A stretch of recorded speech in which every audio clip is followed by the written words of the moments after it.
On March 21st in Havana, Cuba, the Damas de Blanco, or Ladies in White, ended their marches commemorating the 7th anniversary of the Black Spring in Cuba, which took place in April of 2003, when they suffered the unjust incarceration of their husbands and sons.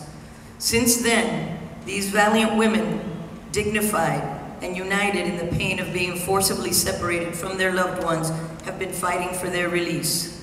This past week, the violent persecution that the Damas de Blanco suffered at the hands of Cuba's repressive government was such that the president of the European People's Party, EPP, in the European Parliament, Joseph Daul, declared, "It is high time that the European Union clearly defends all those who, in Cuba, risk their lives on a daily basis defending human rights and who are working toward a peaceful transition to democracy. The moment has come for us as well, Cubans who live in freedom, and anyone who would like to join us, to show our strength, support, and spirit to the Damas and to the Cuban people. Let's walk together like the Damas de Blanco, with dignity, in silence, with a flower of hope in our hands, and dressed in white to represent purity of thought, actions, and new beginnings." In the words of our illustrious poet José Martí, "The campaigns of a people are only weak when in them is not enlisted the heart of a woman.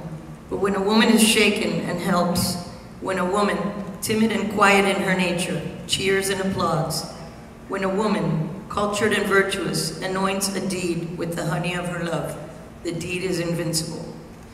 Thursday, March 25th, 2010 at 5 p.m. we will gather on Beacon Boulevard between 7th and 8th Street. We will walk on 8th Street in Little Havana from 27th Avenue to 22nd Avenue, beginning at 6 p.m. sharp. We will walk for the love of freedom. And I just want to make a mention as well that right now, Guillermo Fariñas is on a hunger strike, very ill. There are 22 very ill political prisoners, 57 prisoners that are still there from this Black Spring, and of course, we all know Zapata, who we lost very recently.